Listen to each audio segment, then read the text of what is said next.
Hey America, how are you? Hope you people are doing well. Myself, I'm Marr from India, and today I'm going to react on a video having title Did Starmer Beat Trump? Oh, really? Andrew Marr.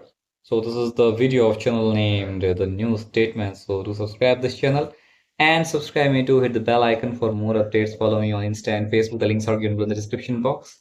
So without any delay, let's get started. And first of all, you guys please comment me below that do you guys believe that Starmer will beat Trump?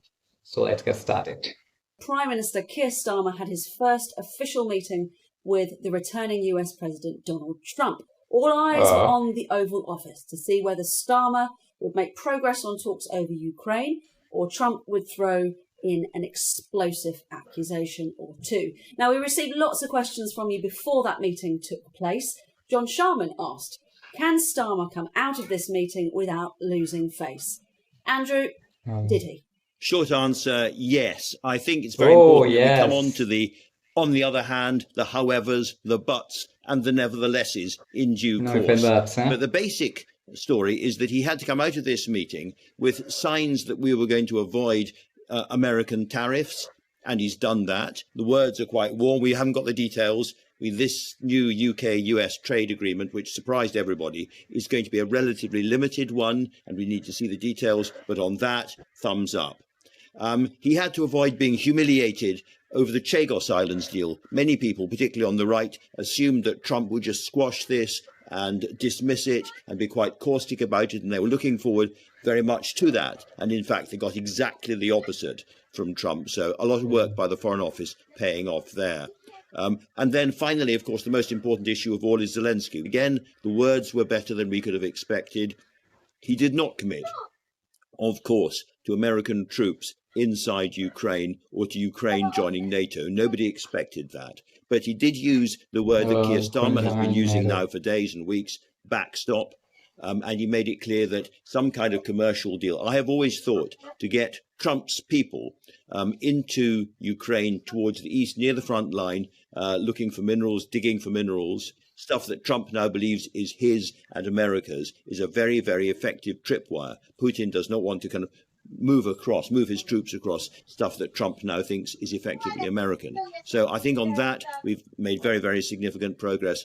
I think he came out of it better than anyone can have expected. He can deserve to be very excited. He comes back to lots and lots of domestic problems about the economy, problems inside the cabinet on welfare and spending that we talk a lot about. But he comes back with enhanced authority as Prime Minister and a trip that has been meticulously prepared, from that envelope outside of the breast pocket, handed over to Trump from the King and the rest of it. And I think he's had a very, very strong, very good 24 hours. Despite the praise that's being heaped on Keir Starmer today in the press, there were clear disagreements, though, weren't there, Rachel? I mean, Freddie Hayward, our colleague who's out in Washington at the moment, wrote on newstatesman.com today that the failure to make progress on Ukraine was really a sign of the UK's weakness.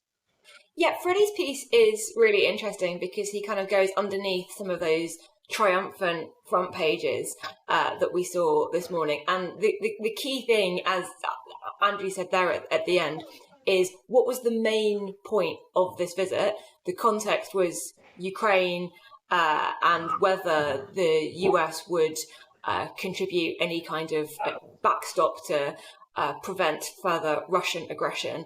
And while the vibes between Starmer and Trump were certainly better than many expected and better than the language that Trump has used in the last week, there wasn't really any kind of concrete agreement. Trump said that he doesn't believe that Putin will violate his word after any peace deal. Maybe he hasn't been paying attention to Putin over the past couple of decades. And there is this idea that if America has an interest in Ukraine because of they're mining for rare earth minerals, then just the presence of US workers doing that mining is somehow equivalent to US troops or US military support, and they're not really equivalent. So if you take the main point of the meeting, can you get a guarantee from the US that it will take an interest again in European security? No, we didn't get that. We got lots of very warm words. But if that was the ambition, then it did fall short on that level.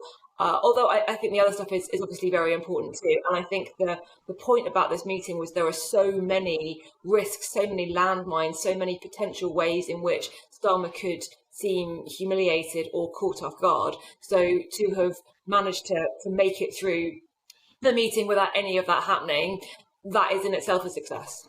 But there was also an interjection from J.D. Vance, the Vice President, at one point, wasn't there, about the UK's free speech, this idea that he raised a couple of weeks back. Rachel, what did you make of that? Yeah, J.D. Vance pushed about free speech, claiming that sort of Britain didn't have free speech. It's a very sort of Elon Musk, J.D. Vance talking point.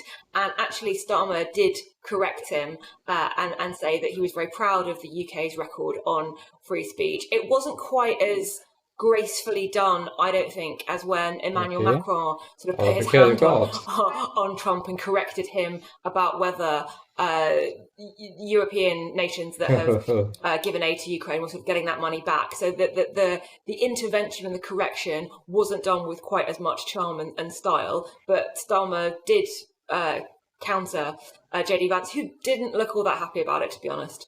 I also thought that Freddie's piece was a really, really interesting one, and one of the best written, as it were, counter-narrative pieces we've seen so far. This is the video. Please tell me your perception too in the comment section. And I want to say that, yeah, look at Donald Trump. Mr. Donald Trump is, he's a, very straightforward guy, with my opinion.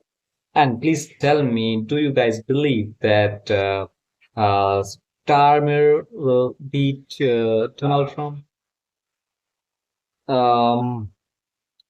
What I say in this matter, in my opinion, Donald Trump is a very powerful leader. He's a global leader. There are only two global leaders nowadays.